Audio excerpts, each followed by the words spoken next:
அனைவருக்கும் வணக்கம். ஓம் பூச்சியாய ராகவேந்திராய சத்திய தர்ம ரதாய சபஜத்தாம் கல்ப விருஷாய நமதாம் காமதேனுவே.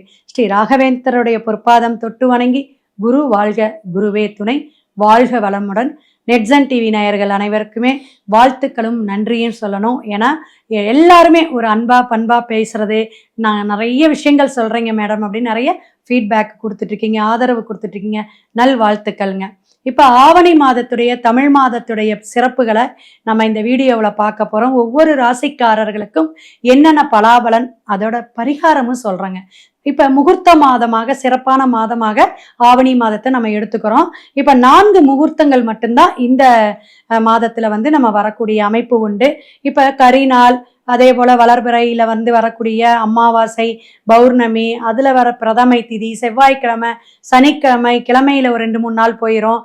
ப்ளஸ் ஒவ்வொரு விஷயமும் நம்ம கூட்டி கழித்து பார்க்கும் பொழுது அந்த முகூர்த்த தினம் குறிக்கிறது அப்படிங்கிறது ரொம்ப ரொம்ப கஷ்டமான விஷயங்க. ஜாதக பொருத்தம் கூட பார்த்துடலாம், முகூர்த்தம் குறிக்கிறதுங்கிற அத்தனை வேலை நமக்கு கொடுக்கும். அவங்களுக்கு சந்திராஷ்டமம் இருக்கா, 2 பேருக்கும் சரியான விஷயங்கள் அந்த நாளுக்கு நடக்குமா, அந்த சாந்தி முகூர்த்தமெல்லாம் நடத்துறதுக்கான நாள் குறிக்கிறது, எல்லாமே ஒரு சிக்கலை நான் ஒரு நாள் எடுத்துக்குவேன். கரெக்டாக நம்ம குறித்து அந்த டைமுக்கு பண்ணி கொடுக்கும் பொழுதுதான் அவங்களுடைய சந்ததி வாழ்க்கை நல்லா இருக்கும் அப்படிங்கிற விஷயம் நம்ம தெரிஞ்சுக்கலாம். அப்போ கோச்சார கிரகங்கள் எப்படி இருக்கு அப்படிங்கிறத, சனி பகவான் பார்த்தீங்கன்னா வக்கரம் பெற்று மீனத்தில் பிரவேசிக்கக்கூடிய காலகட்டங்கள், கும்பத்தில் ராகு, சிம்மத்தில் கேது பகவான், செவ்வாய் புதன் மிதுனத்தில் இருக்குது, குரு உச்சம் பெற்று கடகத்துல இருக்கக்கூடிய காலகட்டங்கள், சூரிய பகவான் தான் நம்மளுடைய பயிற்சியை வச்சுதான் நம்ம தமிழ் மாதத்தை சொல்றோம். அப்ப சிம்மத்தில பிரவேசிக்கக்கூடிய காலகட்டம். அப்ப எல்லாருமே இந்த மாதம் குலதெய்வ வழிபாடு எடுத்தா ரொம்ப சிறப்பாக இருக்கும்.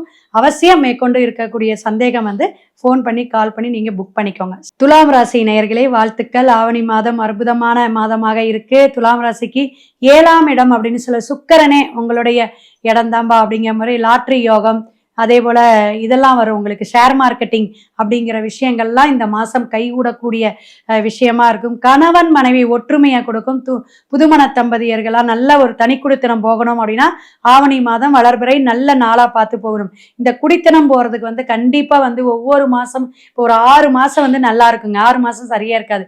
அது வாடகை வீடா இருக்கட்டும், அல்லது கிரகப்பிரவேசம் பண்ணி புது மனை திறப்பு விழாவாக இருக்கட்டும், எதுவாக இருந்தாலும் வீடு அப்படிங்கிறத நமக்கு ஒரு வாஸ்து குற்றத்தை கொடுக்காம நல்லபடியா இருக்கணும். வாஸ்து அப்படிங்கும் போதே நம்மளுடைய ஜாதகம் பிறப்பு அப்படிங்கும் போது அந்த டேட் ஆஃப் பர்த்தை பார்ப்போம். அப்ப எண்ணியல் அப்படிங்கிற ஒரு நியூமராலஜி சரியா இருக்கணும். அடுத்தது பார்த்தீங்கன்னா நம்மளுடைய கட்ட அமைப்பு நல்லா இருக்கணும். அப்ப நம்ம கட்டம் 12 கட்டமும் நட்சத்திரமும் லக்னமும் நல்லா இருந்தால் தான் அந்த மனுஷன் படிப்படியான ஒரு உயர்வை அடைய முடியும். அதுவும் சரியில்லை அப்படின்னா என்ன, இந்த 2ம் சரியா இருந்தாலும் சரி இல்லைனாலும் வாஸ்து மட்டும் கொஞ்சம் சரியா இருந்தாவோ, வாஸ்து அல்லது குற்றமாக இருந்தாலும் அதுவும் பிரச்சனையாகும். அப்ப இந்த 3 ஒரு சர்க்கிள்ல தான் நம்மளுடைய வாழ்க்கை வாழ்வாதாரம் இருக்கு. இதெல்லாம் சரி பண்ணிக்க முடியுமா? கண்டிப்பா முடியும். பரிகாரங்கிறது ஒரு கான்செப்ட் வேற, நம்மளுடைய கிரகத்தையோ வாஸ்துவை சரி பண்ணக்கூடிய விஷயங்கிறது வேறங்க. அப்ப ஒவ்வொன்றும் நமக்கு இறைவன் கொடுத்துருக்காங்க. பெரியவங்க சாஸ்திர சம்பிரதாயப்படி நமக்கு வாழ்க்கைக்கு இதெல்லாம் நீங்க பயன்படுத்திக்கோங்க அப்படின்ட்டு வாழ்ந்து காட்டி எடுத்து சொல்லி கொடுத்துட்டு போயிருக்காங்க. ஸோ அதெல்லாம் ஆவணி மாதம் துளாராசிக்காரங்க உங்களுடைய குடும்பத்தை, உங்களுடைய சுற்று வட்டாரத்தை எல்லாத்தையுமே சரி பண்ணக்கூடிய காலகட்டம். புதிய முயற்சிகள் எடுக்கலாம். திருமணம் சார்ந்த விஷயங்கள் எல்லாமே நடக்கக்கூடிய அமைப்பு உண்டு. முகூர்த்த நாளா இருக்கனால நிறைய நீங்க கரெக்டா பார்த்து குறிச்சுக்குங்க. சுக்கிரன் 12ஆம் இடத்தில் நீச்சம் பெற்று இருக்கனால மனைவினால சில யோகங்கள், சிலருக்கு மனைவினால ஒரு விரயம் வரலாம். ஏதாவது இப்படி விசேஷத்துக்கு போகணும்னு பட்டு சேலை எடுக்கணும், நகை விற்கிற வேலைக்கெல்லாம் சொல்லவே வேண்டியது இல்லைங்க. அப்ப நம்ம நகை எடுக்கணும், என் செயினை மாற்றணும், நான் மோதிரம் வாங்கணும், இப்படி பட்ஜெட்டு போட்டுருவாங்க. அதெல்லாம் கொஞ்சம் கவனமா இருக்கணும். துளாராசிக்காரங்களுக்கு தொழில் நல்லா இருக்கக்கூடிய காலகட்டம். நிறைய வருமானம், இன்க்ரிமெண்ட் இதெல்லாம் வரக்கூடிய விஷயங்கள், குழந்தைங்க நல்லா படிக்கக்கூடிய இதெல்லாம் கிடைக்குது. உங்களுக்கான விஷயங்கள் எல்லாமே பரவாயில்ல, 90% அப்படின்னு துளாராசிக்கு இருக்கு. ஷேர் மார்க்கெட்டிங்ல அல்லது ஏதாவது நம்ம இன்வெஸ்ட்மெண்ட் பண்றதுல மட்டும் கவனம் தேவை. புதுசா ஏதாவது நான் இதுல போய் போடுறேங்க, அது போடலாமா, ஒரு 6 லட்சம் 7 லட்சம் அதுல இன்வெஸ்ட்மெண்ட் பண்ணலான் இருக்கேன் அப்படிங்கிறத நீங்க ஜாதக கட்டத்தை பார்த்துக்கணும். நீங்க ஸ்ரீரங்கநாதர் நீசமா இருக்கனால பள்ளிகொண்ட பெருமாளை வெள்ளிக்கிழமை போயிட்டு ஒரு சேவிச்சுட்டு வந்துருங்க.